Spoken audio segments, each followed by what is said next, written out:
Insan Madani kembali di petang hari ini. Saya Gembong Surya hadir jumpai Insan Madani semuanya di program Syiar Religious Land edisi hari ini Kamis di lembar kalender yang ke-20 November 2025. Kebersamaan kita pukul 16 hingga 17 waktu Indonesia Barat. Nah, Insan Madani Religious Line ini maksud saya adalah ruang diskusi yang mengajak kita menyelami kedalaman ilmu, memperluas cahaya iman dan menata kembali cara kita memandang persoalan keagamaan di tengah perubahan zaman. Di petang ini kita akan masuk ke satu tema besar yang tak pernah lekang oleh waktu, yakni pemikiran keagamaan Kiai Haji Ahmad Dahlan, sang pembaru, sang penggerak tajdid, tokoh besar yang mengajarkan bahwa agama tidak boleh berhenti di bibir, tapi harus bergerak dalam amal nyata. Bersama kita telah hadir seorang narasumber kita, Ustadz Lukman Hakim LCMA. Saya sapa dulu. Assalamualaikum Ustadz. Waalaikumsalam warahmatullahi wabarakatuh. Alhamdulillah Ustadz, hari ini kembali bisa menyapa Insan Madani semuanya di Religious Land. Cuaca juga sangat bersahabat begitu Ustadz ya. Iya, alhamdulillah. Tapi kedatangan tadi sempat macet begitu. Iya, betul Bang Gembong ya. Oke, namun akhirnya juga sampai di Madani juga ini ya Ustadz ya. Oke, tentu karena kita banyak berbicara tentang pemikiran Kiai Haji Ahmad Dahlan, dan jika kita sampaikan selamat milad ke 113 tahun ya Muhammadiyah gitu. Iya, betul Bang Gembong. Insyaallah di PDM Bojonegoro akan juga menggelar tablik akbar gitu. Insyaallah di Stadion Legend Hasudirman itu ya. Oke. Ya, betul. Oke, baik. Nanti juga kami undang interaktif di 082339947707, ataupun juga Anda bisa simak ya live streaming madani.com, YouTube-nya Madani Official, dan Instagram Madani FM Bojonegoro. Itulah fasilitas yang kami sediakan. Nah, Ustaz, kalau kita melihat tema tadi, kira-kira apa ya titik paling fundamental dari gagasan pembaruan Kiai Haji Ahmad Dahlan atau pemikiran Kiai Haji Ahmad Dahlan ini ya? Ya, terima kasih Bang Gembong. Insan Madani yang dimuliakan Allah.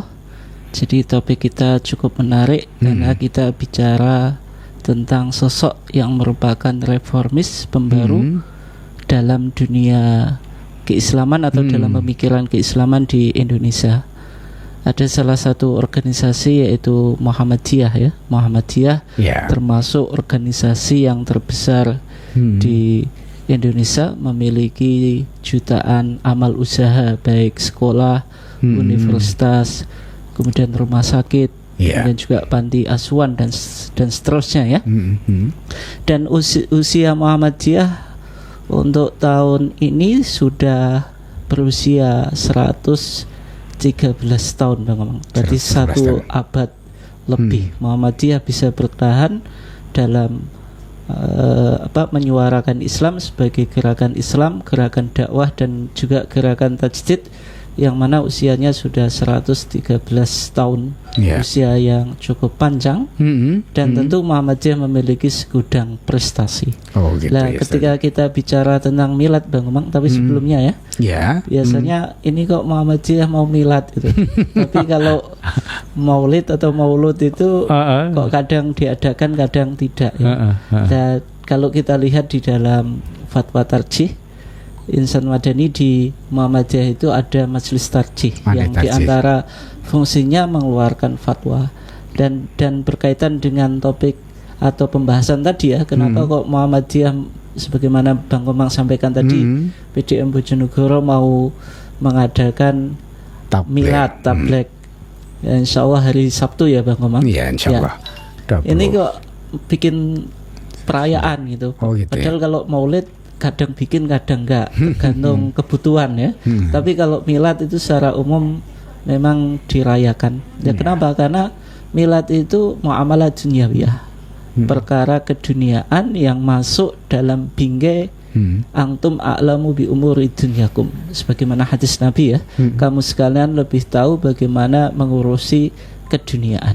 Oleh sebab itu milad itu masuk muamalah dunyawiyah yang di situ tidak masuk wilayah ibadah Bang Gembong. Kalau ibadah itu kan al aslu fil ibadah al ittiba, hukum asal ibadah itu ya mengikuti tuntunan Nabi.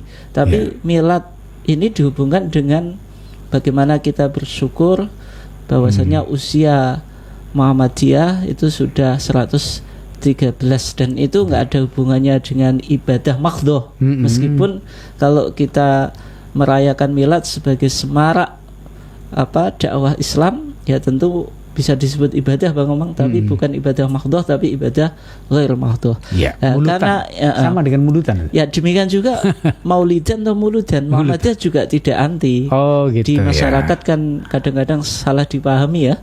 Seakan-akan Muhammadiyah itu anti maulid atau maulud. Nah, Muhammadiyah juga tidak anti maulid dan maulud, tapi maulid itu juga dimasukkan muamalat duniawiyah karena tidak ditemukan dalil secara khusus yang bicara tentang maulidan atau muludan. Ada hadis yang ini disebutkan oleh Syekh Nawawi Al-Bantani Al-Jawi atau Mbah Yai Nawawi Mbah Yai Nawawi Banten yang mana Rasulullah SAW bersabda, man adzama maulidi kuntu syafi'an lahu yaumal qiyamah. Siapa yang mengagungkan hari kelahiranku, kata Nabi, maka saya akan memberikan syafaat baginya di hari kiamat. Tapi ternyata hadis ini ketika dicek di kitab-kitab hadis mulai dari Sahih Bukhari, Sahih Muslim, Sunan Abu Dawud, Sunan Nasa'i, Tirmidzi, Ibnu Majah dan seterusnya tidak ditemukan. Maka hadis ini diistilahkan haditsun la aslalahu, hadis yang tidak ada sumbernya. Tetapi bisa jadi maulid atau maulud itu merupakan media untuk berdakwah Bang Omang. Sehingga maulid dan maulud itu, maulid atau maulud itu bisa dijadikan media dakwah. Tetapi kalau kita rayakan itu masuk muamalat duniawiyah. Sebagaimana milad juga muamalat apa Bang Omang? Duniawiyah. Boleh kita lakukan ketika membawa maslahat. Bukan bid'ah. Bukan bid'ah. Karena persoalan keduniaan tidak berlaku bid'ah Bang Omang. Iya. Nah, terus insan madani, ketika kita bicara tentang milad Muhammadiyah tentu nggak lepas dari sosok yang mendirikan jamiah atau organisasi ini Bang Omang, yaitu Kiai Haji Ahmad Dahlan. Lahir dengan nama Muhammad Darwish. Kemudian beliau melakukan perjalanan intelektual, berguru kepada ulama-ulama di Indonesia, seperti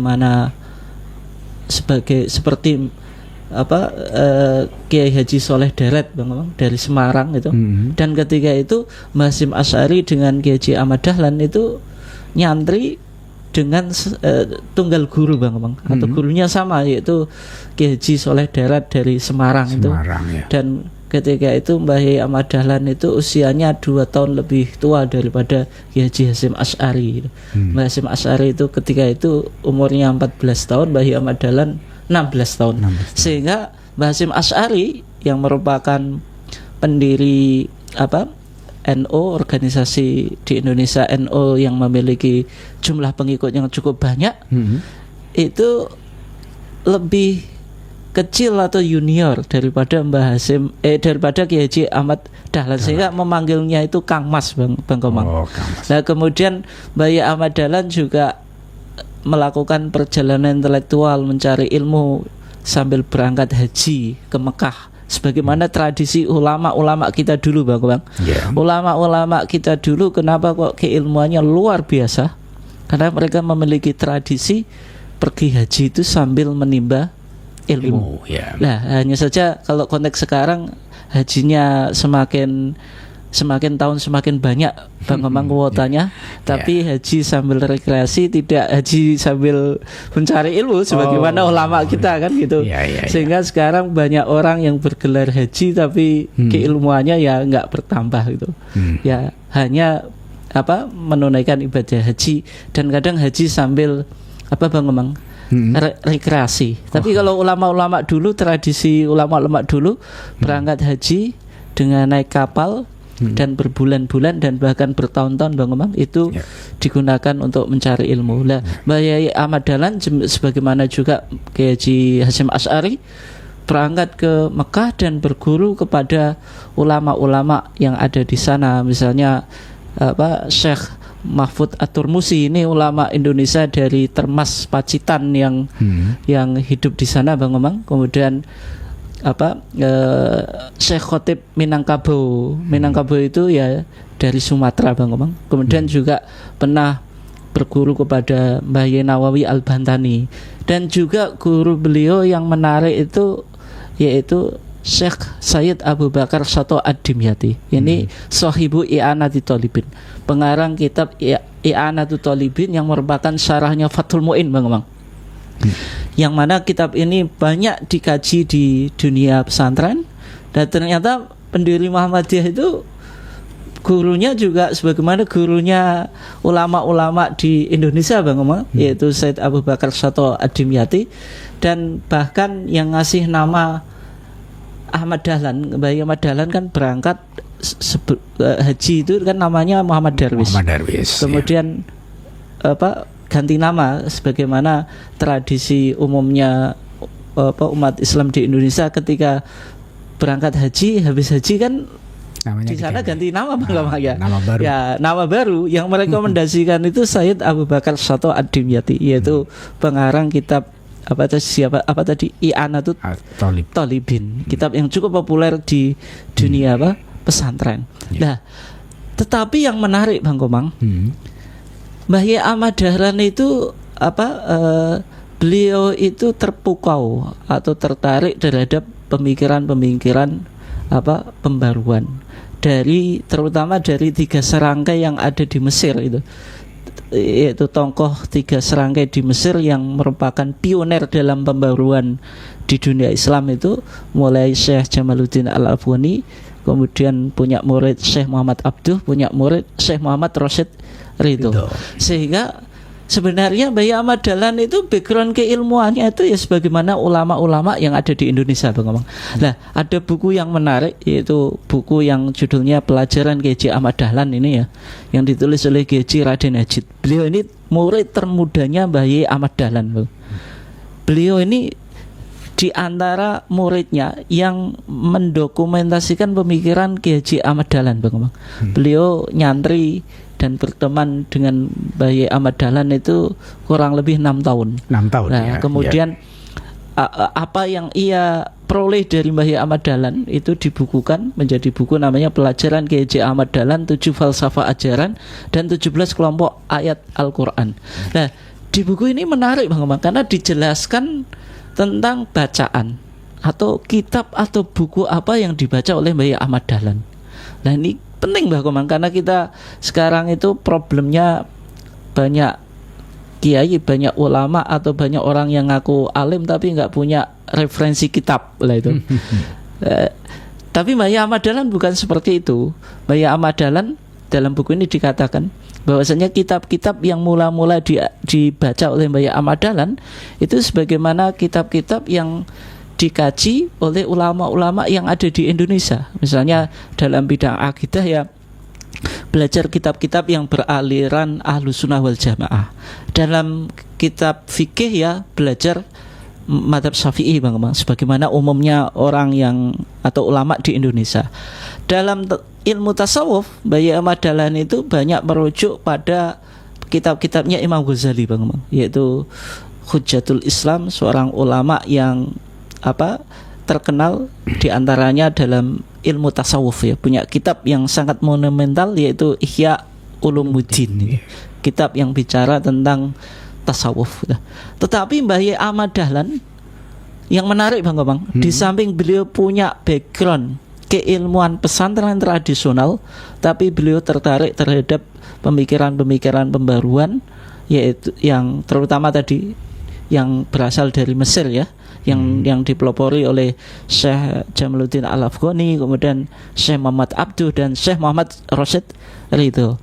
Buku-buku 3 ulama ini yang banyak dibaca oleh Mbah Yai Ahmad Dahlan. Misalnya Tafsir Al-Manar. Tafsir Al-Manar yang ditulis oleh Muhammad Rasyid Ridho atau Syekh Muhammad Rasyid Ridho, yang isinya itu berkaitan dengan tafsir-tafsirnya Syekh Muhammad Abduh ketika beliau memberikan pelajaran atau kajian tafsir di Masjid Al-Azhar Bang gitu. Nah, Tafsir Al-Manar ini yang cukup mempengaruhi pemikiran keagamaan Mbah Yai Ahmad Dahlan. Mbah Yai Ahmad Dahlan mendirikan organisasi Muhammadiyah itu Bang. Itu diantara faktor yang mempengaruhi itu bacaan Buya Ahmad Dahlan terhadap penafsiran Syekh Muhammad Abduh dalam surat Al-Baqarah ayat 104 itu Bang. Wal takum minkum ummatu yad'una ilal khairi wa ya'muruna bil ma'rufi wa yanhauna 'anil munkari wa ulaika humul muflihun. Kebanyakan orang Muhammadiyah hafal, bahkan ini guyonannya ayatnya Muhammadiyah ya. Itu guyonan saja ya ayatnya umat Islam. Tapi yang menarik Bang Komang, di samping itu juga Buya Ahmad Dahlan dalam konteks purifikasi akidah, beliau membaca kitab yang ditulis oleh Syekhul Islam Ibnu Taimiyah, ulama yang kadang disalahpahami, disesatkan oleh sebagian orang. Tapi sebenarnya Syekhul Islam Ibnu Taimiyah itu ulama yang luar biasa karena beliau berusaha untuk melakukan pemurnian akidah Bang Komang. Nah, sehingga buku yang beliau baca dari Syekhul Islam Ibnu Taimiyah itu buku tentang fil bid'ah, dalam bid'ah gitu. Bid'ah. Dan juga tawasul wal wasilah Bang. Nah, ini dalam konteks keyakinan atau akidah di Nusantara itu menarik. Makanya Buya Ahmad Dahlan ketika pulang, salah satu concern beliau belum bicara banyak tentang fikih Bang Komang. Tapi beliau fokus pada tauhid atau akidah. Ya, karena di Indonesia tradisi ziarah kubur dengan meminta kepada mayit, kemudian tawasul kepada mayit itu hal yang sangat lumrah Bang Komang. Sampai sekarang Bang Komang ya. Ya. Dan sehingga Buya Ahmad Dahlan melihat itu orang ziarah kubur, tapi di sana meminta orang yang meninggal, minta kepada sunan, minta kepada wali. Yang kedua bertawasul itu, karena beranggapan kalau doa ketika ziaratul kubur, doa di samping wali itu lebih mustajab Bang Komang. Nah, keyakinan itu diluruskan oleh Buya Ahmad Dahlan gitu. Nah, karena Buya Ahmad Dahlan berpandangan bahwasanya ketika kita meminta kepada orang yang meninggal itu termasuk perbuatan apa Bang Komang? Syirik gitu. Syirik. Lawannya tauhid gitu. Dan syirik itu lawannya tauhid harus dihindari. Dan wasiat Luqman kepada anaknya, bukan Luqman saya ya, tapi Luqman yang namanya diabadikan di dalam Al-Quran. Beliau diperdebatkan apakah wali atau nabi. Yang jelas beliau rajulun soleh, orang yang soleh ya. Itu salah satu wasiatnya kepada anaknya, ya bunayya la tusyrik billah inna syirka la dzulmun azim. Wahai anakku, janganlah engkau melakukan kesyirikan kepada Allah. Sesungguhnya syirik itu perbuatan yang merupakan kezaliman yang cukup besar Bang. Sehingga dakwahnya para nabi itu ya mensucikan tauhid kita, supaya tauhid kita itu ya hanya lillah gitu. Hanya tauhidullah, ifradullah, mengesahkan Allah secara totalitas. Oleh sebab itu minta kepada orang yang meninggal itu tidak boleh. Ya. Demikian juga tawasul itu. Tawasul ya. Kenapa tidak boleh? Karena ya banyak dalilnya ya. Karena sahabat sendiri tidak pernah tawasul kepada Nabi ketika Nabi sudah meninggal gitu. Umar ibn Khattab ketika melakukan sholat istisqa setelah Nabi meninggal itu justru beliau meminta Al-Abbas. Al-Abbas itu pamannya Nabi, supaya berdoa supaya hujan turun. Akhirnya turun hujan juga. Artinya Umar bin Khattab kan tidak mendatangi kubur Nabi, kemudian meminta kepada Nabi supaya Allah menurunkan hujan. Kan enggak semacam itu Bang. Oleh sebab itu Buya Ahmad Dahlan berpandangan bahwasanya tawasul kepada orang yang meninggal itu tidak boleh. Nah, pemikiran ini yang Bang Komang menariknya itu kalau kita baca di HPT ya, kita hubungkan di HPT. Di HPT itu pemikiran Buya Ahmad Dahlan tentang bagaimana Buya Ahmad Dahlan meluruskan akidah itu masih menjadi putusan tarjih atau diteruskan oleh tarjih ya. Sehingga Muhammadiyah bukan berarti anti ziarah kubur. Ziarah kubur boleh gitu. Dan bahkan di HPT kita dikatakan zuru al-kubura litadkuru al-akhirah. Ziarahlah kamu ke kuburan supaya ingat mati gitu. Sehingga tujuan ziarah kubur ya dua, mengingat kematian dan mendoakan kepada orang yang meninggal. Sehingga di HPT kita dikatakan yang tidak boleh dilakukan ketika ziarah kubur itu wala taf'alu ma lam ya'zan bihillahu wa rasuluhu. Enggak boleh orang ziarah kubur itu melakukan sesuatu yang tidak diizinkan oleh Allah dan Rasulnya. Kadu'a ikumul mayyita, sebagaimana meminta kepada orang yang meninggal. Wa tawassuli bihi ila Allah, dan tawassul kepada Allah. Oleh sebab itu salah satu pemikiran keagamaan Mbah Ahmad Dahlan yang penting untuk kita pahami adalah dakwah yang berkaitan dengan purifikasi tauhid. Bagaimana kita memiliki tauhid yang murni, yang tidak mengidap penyakit yang diistilahkan dengan apa Bang Amang? TBCS, yaitu takhayul, khayalan kesialan, kemudian bid'ah, kemudian khurafat, percaya pada mitos, dan juga syirik. Oke, baik. Baik, insan madani dimanapun Anda, itulah bagian daripada pemikiran Kiai Haji Ahmad Dahlan. Namun di awal-awal pemikiran beliau itu kan banyak tentang masyarakat ya, termasuk dulu ketika menentukan kiblat itu juga ditentang. Betul Bang Omang. Ya itulah Mbah Ahmad Dahlan. Mbah Ahmad Dahlan itu ulama yang luar biasa, dan beliau menguasai ilmu falak Bang Mang. Sehingga ilmu falak ini digunakan beliau untuk meluruskan arah kiblat, karena beliau melihat bahwasanya kiblat Masjid Kauman itu lurus ke barat Bang Komang gitu. Dalam kajian ilmu falak kan kita nggak lurus ke barat gitu, agak geser sedikit ya.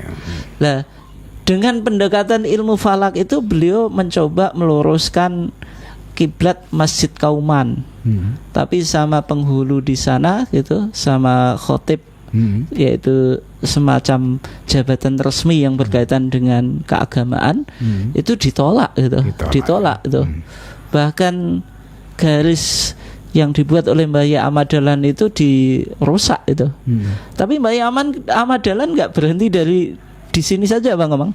Beliau juga karena ditolak di Masjid Kauman, beliau melakukan pelurusan soft di Langgar Kidul itu. Nah, kalau insan madani pernah ziarah ke Mbah Ahmad Dahlan atau di Bang Amang, di Masjid Agung itu Jogja itu, maka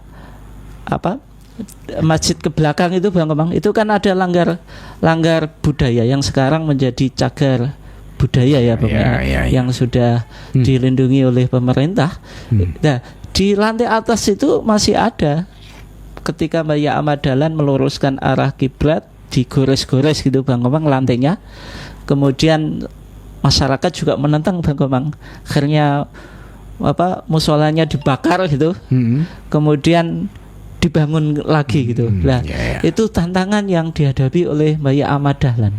Beliau meskipun berasal dari kalangan santri, kalangan tradisional, tapi beliau itu terbuka terhadap pemikiran-pemikiran yang baru Bang. Nah, sehingga mungkin nanti bisa kita lanjutkan ya. Di antara pemikiran keagamaan Mbah Ahmad Dahlan itu beragama dengan menggunakan akal atau rasional. Beliau selalu menguji kebenaran. Jadi apa yang kita anggap benar itu masih perlu untuk diuji sampai kita betul-betul mantap dan meyakini sebuah kebenaran, bahwasanya kebenaran yang kita yakini itu memang kebenaran yang Bang Omang, yang sudah bisa diuji dan betul-betul sesuai dengan Al-Quran dan As-Sunnah. Oke, baik. Insan Madani dimanapun Anda, bersama dengan program Siar Religious Land di edisi Siar hari ini. Menarik sekali kajian kita kali ini. Dan Insan Madani tentu Anda kami undang interaktif di layanan yang kami sediakan di 082339947707. Juga jangan Anda lewatkan, hadiri dan ramaikan tabligh akbar milad ke 113 tahun Muhammadiyah ya, dengan tema memajukan kesejahteraan bangsa di Stadion Legend H. Sudirman Bojonegoro pada hari Sabtu 27 Jumadil Awal 1447 Hijriah atau 29 November 2025. Insya Allah juga akan live streaming di YouTube channel Lenteramu ya. Disediakan ribuan makanan gratis dan ratusan door prize. Dimeriahkan stand bazar UMKM menarik ya. Insya Allah akan dihadiri oleh Dr. Dhanil Azhar Simanjuta SEMSI, beliau Wakil Menteri Haji dan Umroh Republik Indonesia, kemudian Bapak Bupati Setio Wahono, ada juga nanti hadir dari PWM Jawa Timur ada Dr. Haji Sukadiono MM ya, Ketua PWM Jawa Timur. Silakan Anda bisa hadir dan insya Allah juga ada dihadiri PDM Bojonegoro ini ya, seluruh jajarannya. Ada Bapak Dr. Andes Haji Suito MSI. Silakan Anda bisa hadir, bisa rombongan bersama dengan keluarga atau dengan masyarakat sekitar. Baik, kita akan break dulu, jangan kemana-mana. Talbi 102.5 Madani FM Solution Radio. Insan Madani di manapun Anda, kembali masih dari jantung kota Bojonegoro, Jalan Taukumar 48 di program siar Religius Layan bersama dengan Ustadz Lukman Hakim LCMA ya. Di kesempatan hari ini kita mengambil tema tentang pemikiran keagamaan Kiai Haji Ahmad Dahlan. Sudah ada yang masuk nih Ustadz ya? Iya. Saya terima. Assalamualaikum warahmatullahi wabarakatuh. Saya Ucup dari Dander, izin bertanya. Pertanyaan begini. Bagaimana menyinergikan pemikiran Kiai Haji Ahmad Dahlan dengan tantangan dakwah digital seperti sekarang ini ya? Iya, ini dakwah yang harus kita respon, bagaimana? Respon ya. Artinya generasi Gen Z ini ya. Gen Z. Yang nggak bisa dipisahkan dari gadget itu, nggak bisa dipisahkan dari medsos itu. Medsos. Baik YouTube, kemudian Instagram, kemudian TikTok gitu, kemudian juga Facebook dan seterusnya. Ini merupakan medsos yang digemari oleh anak muda ya, sehingga dakwah-dakwah kita itu harus inovatif, punya kreasi dan inovasi, Bang Omang. Oleh sebab itu pemikiran Mbah Yai Ahmad Dahlan, dulu Mbah Yai Ahmad Dahlan itu kan sudah melampaui zamannya, Bang Omang. Di saat di situ ada dikotomi antara pendidikan pesantren dengan pendidikan modern ala Belanda, Mbah Yai Ahmad Dahlan justru mensinergikan atau mengharmoniskan itu, sehingga tradisi pesantren yang mengajarkan ilmu agama ini tetap harus kita pelihara, tapi pendidikan juga harus menerima inovasi dan harus tadi Bang Omang kreasi dan inovasi mengikuti tuntutan atau tren tuntutan zaman ya. Sehingga Mbah Yai Ahmad Dahlan beliau malah mengajar di sekolah-sekolah Belanda satu. Ya. Dan beliau memberikan materi-materi keagamaan karena dianggap ya materi keagamaan ini ya nggak ada gitu di sekolah-sekolah Belanda. Dan Mbah Yai Ahmad Dahlan itu kan sudah melampaui zamannya, Bang. Berpikir sebagaimana bukan sebagaimana umumnya orang. Nah, oleh sebab itu dakwah sekarang ya supaya bisa diterima kan juga mengikuti perkembangan zaman. Medsos itu jangan sampai diisi dengan hal-hal yang negatif, Bang. Kalau hal-hal yang buruk itu dipromosikan, dipropagandakan, hal yang baik juga harus semacam itu. Cara berpikir kita kan kadang salah, Bang Omang. Biarkanlah medsos itu dikuasai oleh hal-hal yang berkaitan dengan hawa nafsu, hal-hal yang jelek.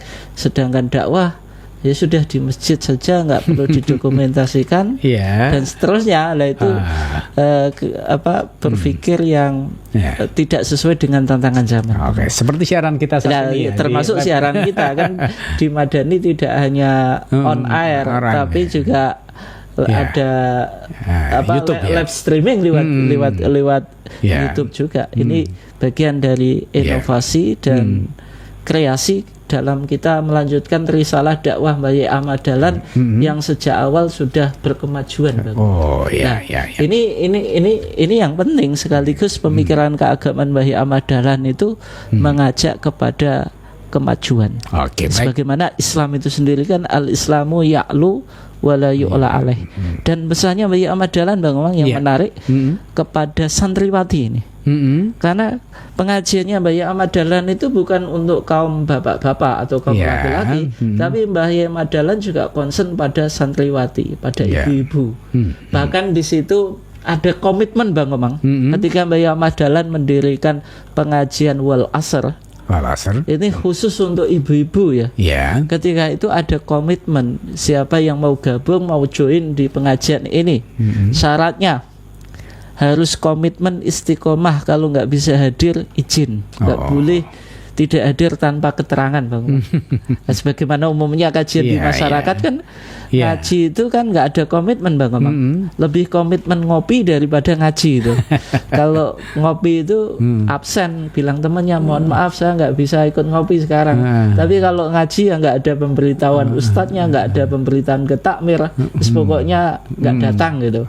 Ya kayak gitu kan Bang. Iya benar-benar. Ya. Baik. Terus yang kedua Bang Omang, apa nih? Sebelum saya selesaikan dulu gitu. Nah, yang kedua itu komitmen berjilbab, berkerudung. Di masa itu kan kerudung itu asing Bang Omang.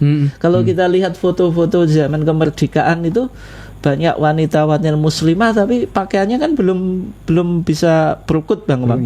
Mungkin banyak faktor ya. Yang kedua dalam penjajahan Belanda, kemudian juga pakaian itu waktu itu mahal dan seterusnya ya Bang.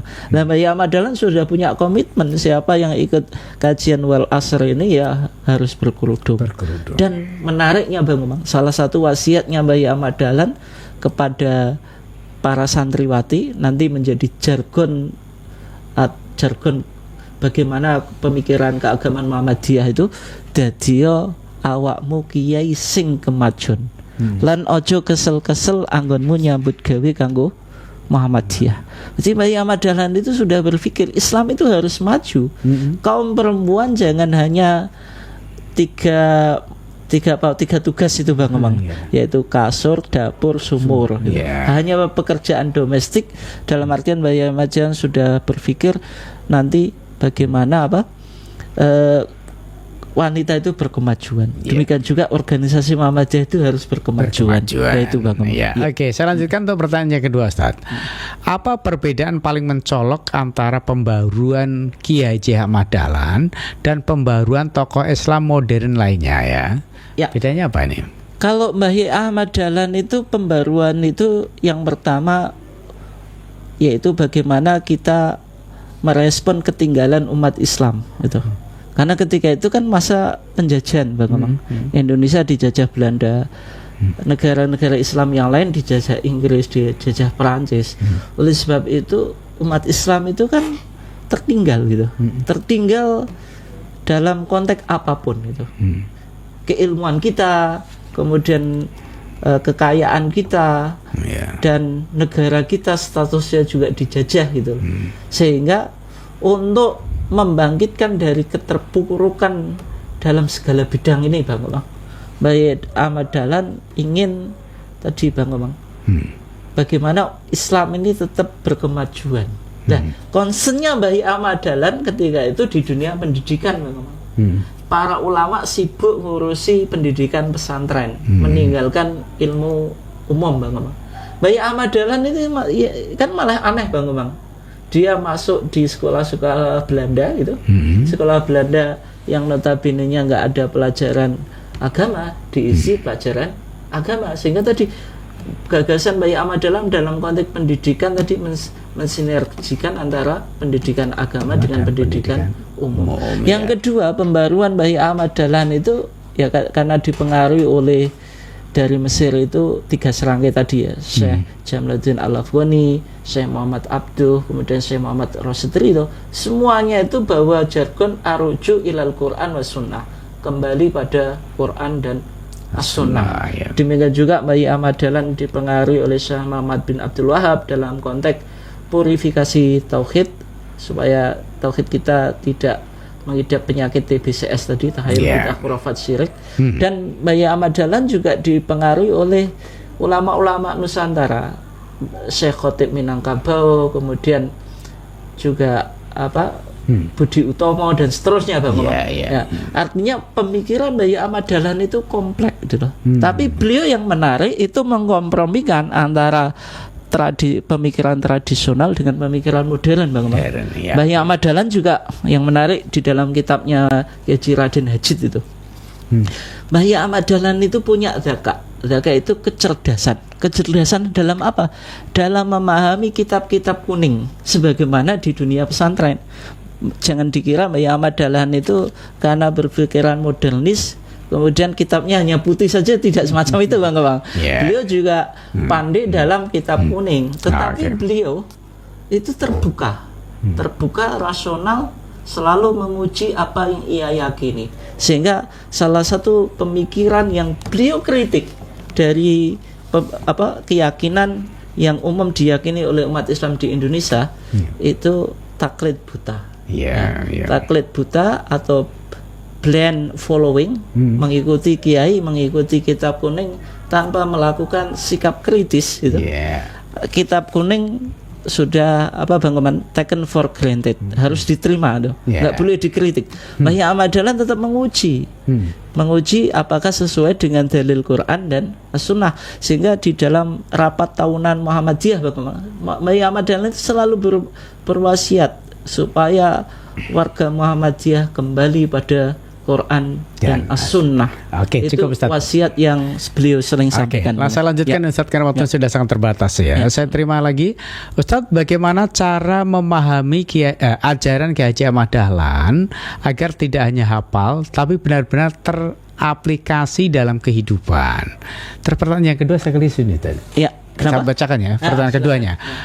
Apakah gerakan Al-Ma'un masih relevan untuk mengatasi kemiskinan struktural di era modern? Ya, ini pertanyaan yang cukup menarik ya. Pertanyaan itu. Yang pertama ya, Mbah Yai Ahmad Dahlan itu mengajarkan Islam yang praktis. Al-Islam huwal amal. Islam itu ya bekerja, beramal. Mbah Yai Ahmad Dahlan ketika membaca ayat Al-Quran, beliau itu sering mengajar kepada muridnya, Bang, tafsir juz amma yang ditulis oleh Syekh Muhammad Abduh. Mbah Yai Ahmad Dahlan ketika mengajarkan Al-Quran itu tidak hanya dimaknai, ditafsiri, tapi Mbah Yai Ahmad Dahlan juga menanyakan ini perintah atau larangan. Kalau perintah sudahkah kita menjalankan, kalau larangan sudahkah kita menjauhi. Sehingga dari teologi Al-Ma'un itu menurut berita yang mutawatir di kalangan internal Muhammadiyah itu kan diajarkan Mbah Yai Ahmad Dahlan kan 3 bulan lebih, Bang. Dan bahkan wal asr itu sampai 6 bulan, Bang. Tapi lebih populer Al-Ma'un itu. Sampai salah satu muridnya yaitu Kiai Suja. Kiai Suja itu tokoh PKU, Bang. Beliau tokoh PKU ya. Beliau protes, Mbah Yai Ahmad Dahlan kita sudah hafal Al-Ma'un, kita sudah bisa memaknai, kita sudah tahu tafsirnya, tapi Mbah Yai Ahmad Dahlan kok belum memindah atau pindah ke surat yang lain, Al-Ma'un terus. Kalau kita ya pasti bosan, Bang. Kalau kita umumnya kita kan ngaji itu pinginnya sekali terus paham. Tapi Mbah Yai Ahmad Dahlan Al-Ma'un saja itu 3 bulan, Bang. Kenapa? Karena kurangnya itu belum dipraktekkan. Oleh sebab itu Mbah Yai Ahmad Dahlan itu ketika baca Al-Quran itu tidak sekedar hanya dibaca itu. Ya, jadi harus dipraktekkan. Dari Al-Ma'un itu maka lahirlah teologi pembebasan atau the theology of liberation ya. Bagaimana Mbah Yai Ahmad Dahlan itu bergerak dalam dunia feeding, mengentaskan kemiskinan, menyantuni fakir miskin, kemudian schooling juga dunia pendidikan itu, dan juga healing dalam dunia kesehatan. Sehingga apakah teologi Al-Ma'un itu masih relevan? Ya tentu masih relevan itu. Hanya saja dakwah harus tetap kreatif dan inovatif, Bang. Jadi Al-Ma'unnya Mbah Yai Ahmad Dahlan dengan mencari orang miskin, mencari Bang Komang, anak yatim. Itu sesuai dengan zamannya. Sekarang banyak hal-hal inovasi-inovasi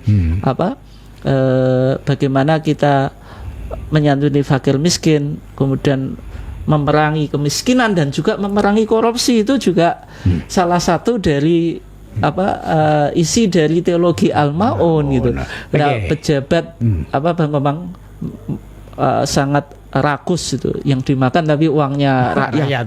Itu lebih dosa daripada Bang Komang tadi, tidak menyantuni fakir miskin dan menghardik anak yatim itu. Itu Bang Komang. Ya, Oke, Ustaz, waktunya sangat mepet. Ini masih ada pertanyaan dari penanya ini. Silakan. Saya bacakan untuk Ustaznya. Assalamualaikum warahmatullahi wabarakatuh. Saya Superno dari Talun. Izin bertanya ini. Mengapa sebagian umat Islam masih alergi dengan istilah pembaruan padahal sudah dicontohkan Kiai Haji Ahmad Dahlan?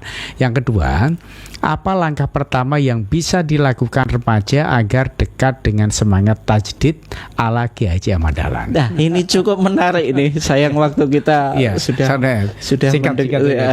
Yang pertama, tajdid itu keharusan. Di dalam hadis Nabi bersabda, innallaha yab'atsu ala ra'si kulli mi'ati sanatin man yujaddidu amra diniha. Allah itu akan mengutus setiap 100 tahun. Usia Muhammadiyah sekarang sudah 113 ya. Orang yang memperbarui persoalan agama. Memperbarui itu bukan bikin ajaran agama baru, bukan, yaitu hal-hal yang sunah-sunah yang ditinggalkan itu dihidupkan. Atau cara beragama yang sudah tidak kontekstual, sudah tidak bisa merespon modernitas, itu ya harus ditinggalkan, harus lebih mengarah beragama secara berkemajuan.